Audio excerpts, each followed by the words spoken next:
কবিগুরু বলেছিলেন, কালিমাখা মেঘে ওপারে আধার ঘনিয়েছে দেখো চাহিরে। সত্যি আজ দুপুরের পর থেকে আকাশের মুখ ভার।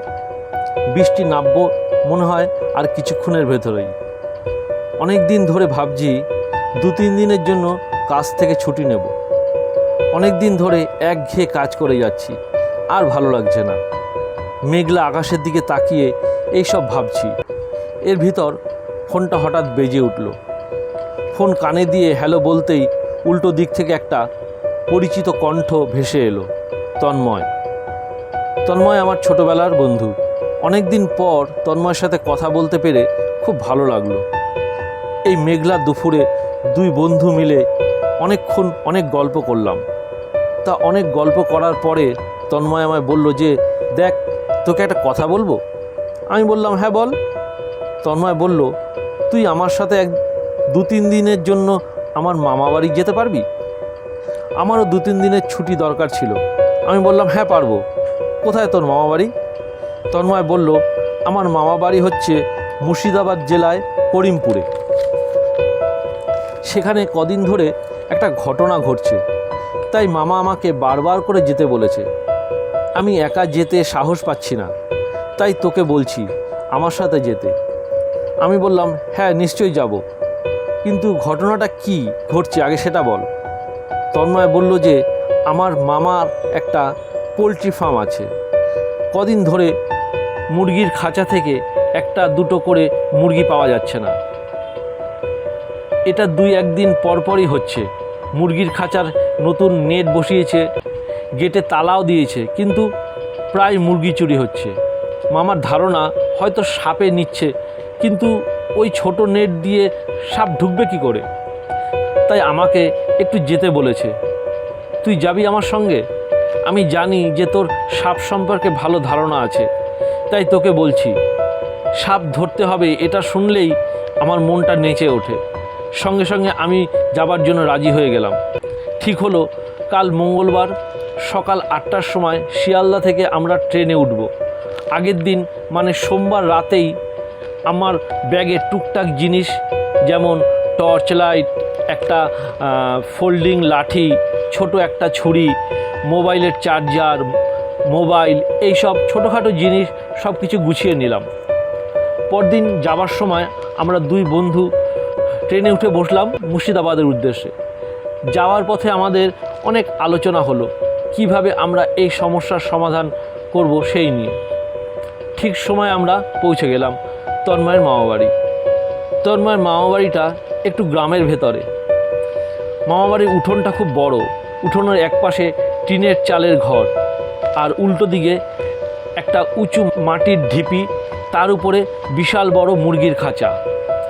তন্ময়ের মামা, মামি, মামার ছেলে রকি আমায় দেখে খুব খুশি হলো।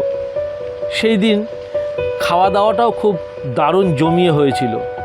দেশি মুরগির ঝোল, মাছের মাথা দিয়ে ডাল, বেগুন ভাজা, গোল গোল করে আলু ভাজা, টমেটোর চাটনি, দই, সে এক দারুণ ব্যাপার। বিকেলের দিকে তন্ময়ের সঙ্গে খাঁচার চারিদিকটা একটু ঘুরে দেখতে গেলাম। আমাদের সঙ্গে রকি মানে তন্ময়ের মামার ছেলেও গেল। আমরা 3 জন অনেকক্ষণ ঘুরে ঘুরে দেখলাম। খাঁচার পেছন দিকে একটা পায়ে হাঁটা পথ জঙ্গলের ভেতর চলে গেছে। রকি বলল যে, বাবার ধারণা এই পথ দিয়েই নাকি সাপ এসে মুরগি নিয়ে যায়। রকি কথা মতো ওই পথটা আমরা ভালো করে পরীক্ষা করলাম, কিন্তু কিছু পেলাম না। যাই হোক, আমরা অনেকক্ষণ ঘুরে বাড়িতে চলে এলাম। আমরা 3 জন মিলে ঠিক করলাম যে আজকের রাতে আমরা পাহারা দেব। সেই মতো রাতের খাওয়া দাওয়া তাড়াতাড়ি সেরে আমরা তৈরি হয়ে নিলাম। তার আগে আমরা খাঁচার ভেতরটা সবকটা মুরগিকে গুনে রেখেছিলাম। সারা রাত আমরা পাহারা দিলাম, কিন্তু কেউ কোথাও এলো না। আমরা এই 3:30 কি 4টের সময় ঘুমিয়ে পড়লাম। ঘুম ভাঙলো মামার ডাকে। আমরা 3 জন দৌড়ে গিয়ে মুরগির খাঁচার ভেতরে ঢুকলাম। তারপর গোনা শুরু করলাম। যতবার গুনলাম দেখলাম যে 2টো মুরগি কম পড়ছে, মানে কালকে রাতেও মুরগি চুরি হয়েছে। কিন্তু কি করে হলো? আমাদের কারো মাথায় আসছিল না। দ্বিতীয় দিন আমরা ঠিক করলাম যে আমরা সারা রাত আজকে ঘুমাবো না, তিনজন মিলে ওই খাঁচার চারিদিকে ঘুরে বেড়াবো। তার আগে আমরা খাঁচার ভেতরের সব মুরগিগুলোকে 3-4 বার করে গুনে নিলাম। মোট মুরগি আছে 62খানা। কথা মতো আমরা সারা রাত না ঘুমিয়ে খাঁচার চারিদিকে পাহারা দিলাম, কোথাও কিছু দেখতে পেলাম না। ভোর 6টার সময় আমরা আবার খাঁচায় গিয়ে ঢুকলাম। আবার একটা একটা করে মুরগি গোনা হলো, দেখি মুরগি আছে 61খানা। কি একটা মুরগি কোথায় গেল? কারো মাথায় কিছু আসছে না। কেউ মুরগি চুরি করতে আসেনি, কিন্তু একটা মুরগি কোথায় গেল? বাড়ি ফেরার কথা ভুলেই গেছি, চোর ধরতেই হবে। কিন্তু কি করে? তন্ময় বলল, এই চোর ধরা অসম্ভব, চল ফিরে যাই। আমি বললাম, না, আজ একটা শেষ চেষ্টা করে দেখি। তারপর আমি বললাম যে, দেখ, আমি একটা বাঁশি এনেছি সঙ্গে করে। রকি বলল, বাঁশি দিয়ে কি হবে? আমি বললাম, আজ আমি খাঁচার ভেতরে থাকব, তোরা থাকবি বাইরে। আমি বাঁশি বাজালেই তোরা খাঁচার ভেতরে আসবি। এইটা ঠিক হলো। খাঁচার ভেতরে একটা নাইট ল্যাম্প জ্বলে, তাই ভেতরটা একটু অন্ধকার। আমি একটা টুল নিয়ে খাঁচার একটা কোণে গিয়ে বসলাম। সঙ্গে আমার কিছুটা দড়ি, একটা বাঁশি ও একটা লাঠি। রাত তখন 1:45। হঠাৎ দেখি কি খাবার দেওয়ার যে কাঠের ট্রে থাকে, ট্রের ভিতরে সেই কাঠের ট্রেটা নড়ছে। আমি তো সজাগ হয়ে বসলাম।